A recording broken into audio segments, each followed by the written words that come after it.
Opa, e aí? Eu sou o Hirako. Hoje eu vou te apresentar um jogo que pouca gente conhece, mas que pra mim e pra alguns amigos foi praticamente o nosso ponto de encontro domingo à noite. Um jogo que tem tiro, vendas e alguns chefes. E claro, um potencial absurdo, mas também é um dos maiores exemplos de como a ganância pode destruir um ótimo jogo. Esse é o trágico e ao mesmo tempo nostálgico caso de Metal Assault.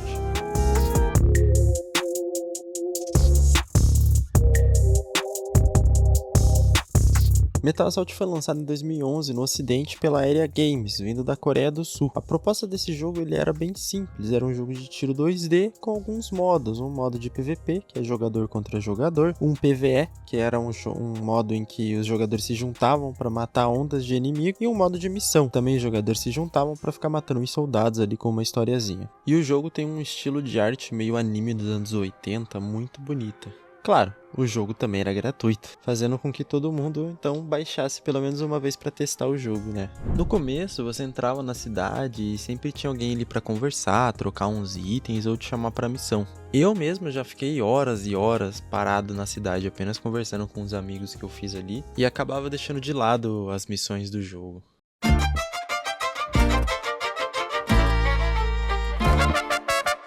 Como o jogo era gratuito, ele tinha um sistema de monetização em skins. Só que essas skins que o jogo te dava eram umas skins que aumentavam seus atributos, sabe? Era uma merda. E foi aí que começou a surgir o famoso Pay to Win. Pra quem não sabe, Pay to Win é quando o jogo te dá umas vantagens em troca de uma graninha, de uma passada de cartão ali, sabe? Você fica ali horas jogando pra comprar uma arma mais ou menos ali toda fodida, enquanto o Pedrinho 0652 passa o cartão da mãe dele no jogo e ainda te humilha te chamando de lixo. Tudo isso por R$200. Haha, olha que legal, né?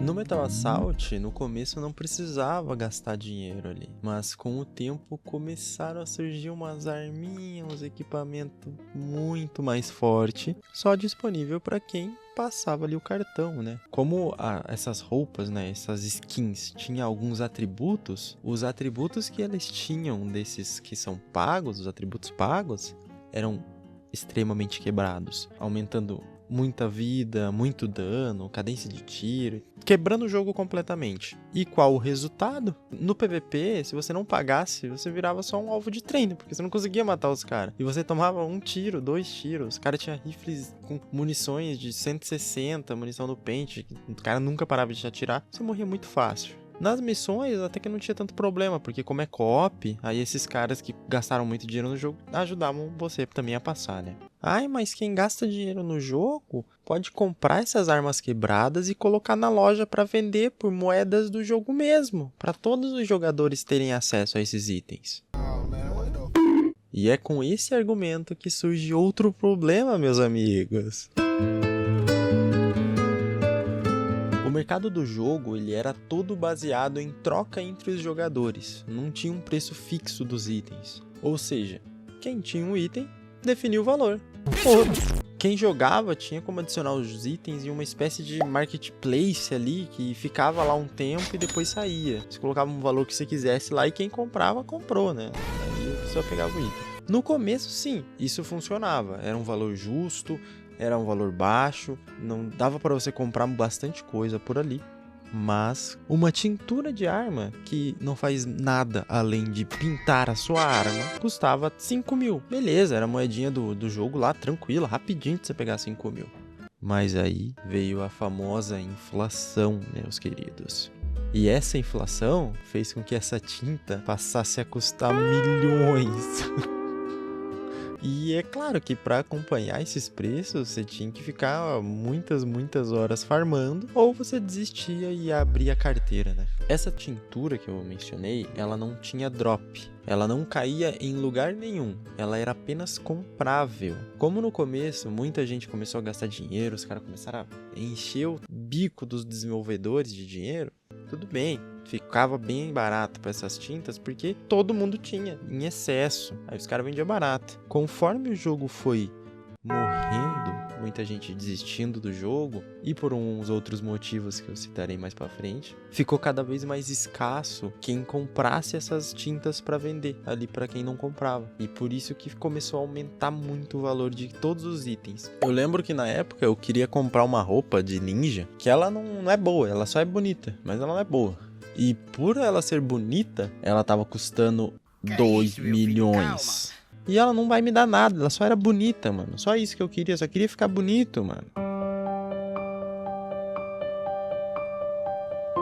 E como se já não bastasse, o jogo ele virou uma terra de ninguém. Os desenvolvedores não entravam mais no jogo, era raramente. E o jogo tinha um problema muito básico, só que nunca tinha sido corrigido desde do lançamento. Que ele tinha uma vulnerabilidade para alguns códigos no Cheat Engine, pessoal. O Cheat Engine funcionava nesse jogo online. Ah, mas aí você me pergunta, Irago, mas o que é o Cheat Engine? Porra, mano, vou ter que te explicar. Tá bom, né? O Cheat Engine é uma ferramenta que permite que você altere alguns valores de dentro do arquivo do jogo. Vamos supor que você tenha uma moeda no jogo. Você usa o Cheat Engine, lá você acha o arquivo onde fica armazenada a quantidade de moedas que você tem e você altera. Vamos dizer, você altera para 1000 moedas. Pronto, agora você tem 1000 moedas no jogo, entende?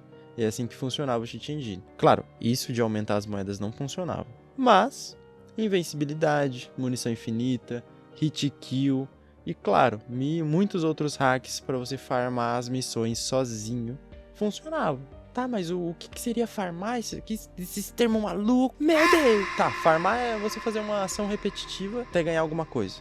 É isso. Sim, CLT, você está farmando o seu salário.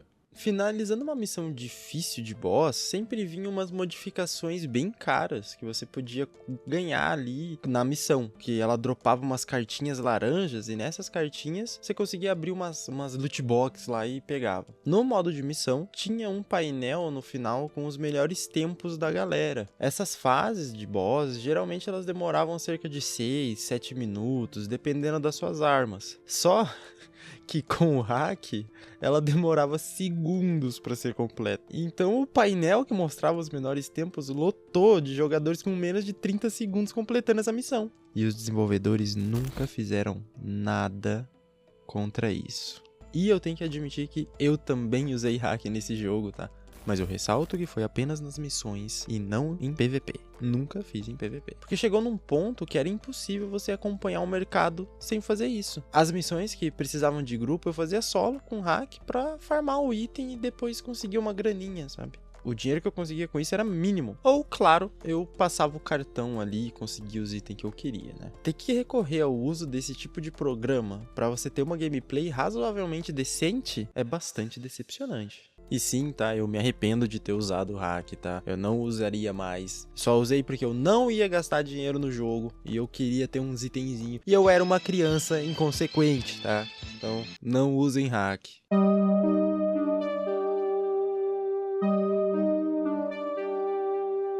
Com tudo isso acontecendo, as atualizações ficaram cada vez mais raras. Novos conteúdos? Apenas os pagos, né? Correção de bug? Nunca. Enquanto isso, os hackers continuavam ali de boa, nem sem problema, só aquela criação de conta atrás de conta, cara. O mercado tava infladaço, não dava pra comprar mais nada e a maioria dos jogadores foram desistindo, né? A ponto de não ter nem 16 pessoas pra fechar uma sala num PVP. Eu não consegui achar o ano em que foi fechado o primeiro lançamento do jogo, mas ele foi possivelmente ali em 2013, com incríveis 2 anos de lançamento. E em 2016 ele foi revivido por uma outra publisher, outra desenvolvedora, pela Warport. Tinha os mesmos problemas, a inflação e pay to win. Só que o que eles fizeram? Foram lá e lançaram mais itens pay to win ainda. Também durou apenas 2 anos e foi fechada. Outra empresa pegou o jogo, agora a IDC Games, lançando quase no meio de 2020 e fechando em 2021.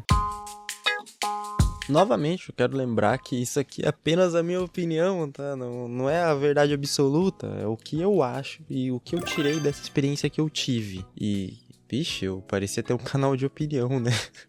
deixa o like no vídeo, não custa nada, pessoal.